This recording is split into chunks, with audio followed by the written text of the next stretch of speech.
அப்பனை குடிக்க வச்சு மயனை படிக்க வைக்கிற வேலையை செய்ய மாட்டேன்னு சத்தியத்தோட வாழ்ந்த மன்னர் நாட்டில் இன்னைக்கு அப்ப மயன் எல்லாரும் ஒன்றா இருந்து குடிச்சுவிட்டு ஒன்றும் சொல்கிறதுக்கு இல்லை. நமக்கு என்னத்துக்கு பெரிய இடத்து பொல்லாப்பு, அரமணை கோழி முட்டை அம்மிக்கெல்லாம் உடைக்கும், நம்ம தலை தாங்குமான்னு தெரியல. உலகம் போகிற போக்கு எத்தனை விஷயங்கள் இருக்குது.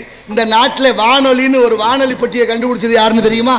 நம்மெல்லாம் என்னென்னமோ பேசுகிறோம், என்னென்னமோ படிக்கிறோம், என்னென்னமோ நம்மளை விட ஆளே இல்லைன்னு ஒவ்வொருத்தருக்கும் ஒரு எண்ணம் வருது. வானொலி பெட்டிங்கிற இந்த ரேடியோவை கண்டுபிடிச்சவர் யார் சொல்லுங்கள், யாராவது பார்ப்போம். தெரியும் எல்லாருக்கும். நம்ம என்னத்தை சொன்னால் அவரே சொல்லட்டும் இருக்கிறா. மார்க்கோனி கண்டுபிடித்தார். இத்தாலி விஞ்ஞானி மார்க்கோனி கண்டுபிடிச்சாருன்னு படித்தோம். அதெல்லாம் சரி, மார்க்கோனி தான் உண்மையிலே கண்டுபிடிச்சாரா? அதுக்கு முன்னால் யாரும் கண்டுபிடிக்கலாங்கிறத இங்கே கேள்வி. ஏன்னா அதுக்கு முன்னாலே வானொலியை கண்டுபிடித்தவர் நமது இந்திய விஞ்ஞானி ஜெகதீச வெங்கடேசன் என்ற அந்த விஞ்ஞானி தான் முதலில் கண்டுபிடிக்கிறார். அவர் கண்டுபிடிச்ச வானொலி பெட்டி தான் நம்ம எல்லாரும் கேட்டுக்கிட்டு இருக்கிறோம்.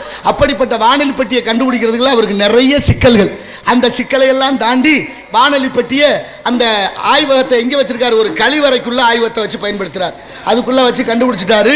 இந்திய அரசாங்கம் அதுக்கு அங்கீகரிக்கவில்லை. அவருக்கு ஒரு அதுக்கான அங்கீகாரம் கிடைக்கவில்லை. ரொம்ப வேதனைப்பட்டு கொடுக்குற நேரத்திலே அந்த இத்தாலி விஞ்ஞானிகள் மார்க்கோனி ரேடியோவை கண்டுபிடிக்கிறார். அவரும் அதே பொருளை கண்டுபிடிச்சா அவருக்கு அங்கீகாரம் கிடைக்குது. அவருக்கு எல்லாம் பாராட்டுகளும் குவிகிறது. கடைசியாக நோபல் பரிசு, இந்த நாட்டில் உயர்ந்த பரிசான நோபல் பரிசு அவருக்கு கிடைக்குது.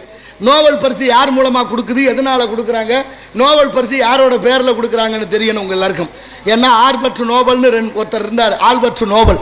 அவர் தான் இன்னைக்கு வான வேடிக்கை நடத்துகிற வெடிமருந்து, அந்த வெடிமருந்துக்கு மூலக்கூறான டைனமிக்கை கண்டுபிடிச்சது அவர் தான். அவர் பேரில் தான் இன்னைக்கு கொடுக்கப்படுறது நோபல் பரிசு. அவர் பேர் நோபல், ஆல்பர்ட் நோபல். இப்போ நோபல் பரிசு அவர் கிடைக்குது யாருக்கு? மார்க்கோனிக்கு.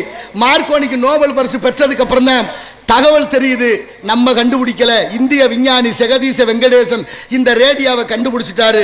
அவருடைய பேர் வராமல் நம்ம பேர் வந்துருச்சுன்னு அவர் கொஞ்சம் அச்சப்படுறார். மனசுக்கு கொஞ்சம் சங்கடமா இருக்கு.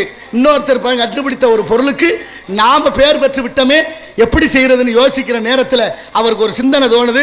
வாங்கிய இந்த பரிசு பொருளை பாதி கொண்டே கொடுத்துருவோம்னு நினைச்சு இத்தாலியிலேருந்து புறப்பட்டு இங்கே வர்றாரு நம்ம இந்தியாவுக்கு. ஜெகதீச வெங்கடேசனை பார்த்து சொல்றாரு, ஐயா நான் கண்டுபிடிச்சது இப்போத்தான், எனக்கு முன்னால் நீங்கள் தான் கண்டுபிடித்தீர்கள் என்று நான் அறிகிறேன்.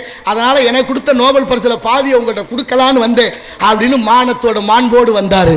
ஆனால் நம்ம ஐயா என்ன பண்ணார் தெரியுமா? ஜெகதீச வெங்கடேசன், நீங்கள் கண்டுபிடிச்சது உங்கள் பேராகவே இருக்கட்டும், ஒரு நல்ல பொருளுக்கு ஒரு பேர் வந்தால் தப்பு இல்லை, என் பேர் வந்தான்னா உங்கள் பேர் வந்தான்னு எப்படியோ பேர் நிலவட்டும், ரேடியோவை கண்டுபிடிச்சது மார்க்கோனினே இருக்கட்டும், பரிசு வேண்டாம் வச்சுக்கங்கன்னு சொல்லி பெருந்தன்மையோடு திருப்பி அனுப்பியவர் ஐயா ஜெகதீச வெங்கடேசன்.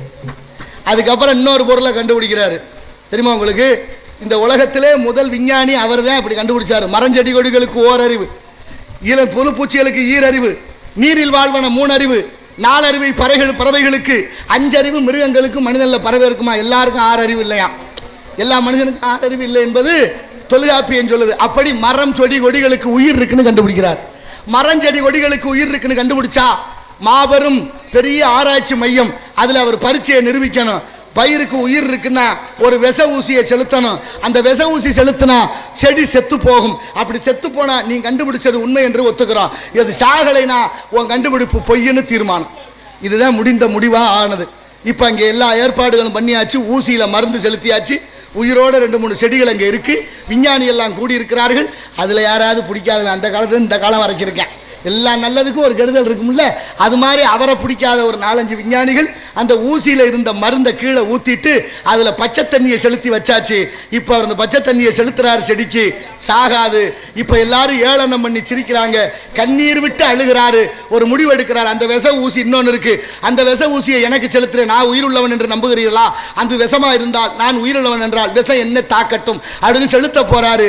இப்போ எப்படி விஷத்தில் விச ஊசியை தூக்கி கீழே ஊத்தினார்களோ அவர்களெல்லாம் மானம் விட்டு மன்னிப்பு கேட்டு செய்தது தவறு என்று ஒப்புக்கொள்கிறார்கள். திரும்ப விச ஊசி செலுத்தப்படுகிறது, செடி சாகுது. அதற்கப்புறம் செடிகளுக்கு உயிர் இருக்குன்னு கண்டுபிடிக்கிறார். இதை நிரூபித்தவர் நம்ம ஜெகதீச வெங்கடேசன். இன்னைக்கு விவசாயிகள் காலையில் எந்திரிச்சு வயலுக்கு போகிறோம், ஒரு பொம்பளை பிள்ளை பூச்செடி வச்சு வளர்த்தா தினமும் எட்டி பார்த்து அதை தண்ணி ஊற்றி வளர்த்தான்னா அவளை பார்த்து அது மகிழுது. தொடு உணர்வுன்னு ஒன்று இருக்கு, அதான் ஓரறிவு. அப்படிப்பட்ட மகத்துவமான விஞ்ஞானிகள் பிறந்த நாடு. நாம் எல்லாம் என்ன செய்து கொண்டிருக்கிறோம், எதை பற்றி சிந்தித்துக் கொண்டிருக்கிறோம் என்ற நல்ல எண்ணத்தோடு நாளும் கோளும் நலிந்தோர்க்கில்லை என்பது மனிதா உன் ஜென்மத்தில் என்னாலும் நன்னாலாம், நல்லவையை கூட அல்லவை கூட நல்லவைகளாக மாற்ற வேண்டும். அந்த வகையிலே நல்லதை விதைப்போம். என்ன விதைக்கிறோமோ அதை அறுவடை செய்யணும். சின்ன குழந்தையிலேருந்து பெரிய மனுஷன் வரைக்கும் சக்கரை நோய் வந்துருச்சு.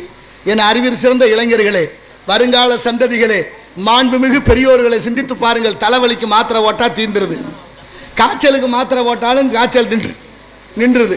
தலைவலி காய்ச்சலுக்கு மாத்திரை வாங்கி போட்டா தீந்துருது, சக்கரை நோய்க்கு மாத்திரை சாப்பிட்டா தீரவே மாட்டேங்குது. அதுக்கு என்ன செய்யறது? ஏன் என்னன்னு யாராவது யோசிச்சோமா?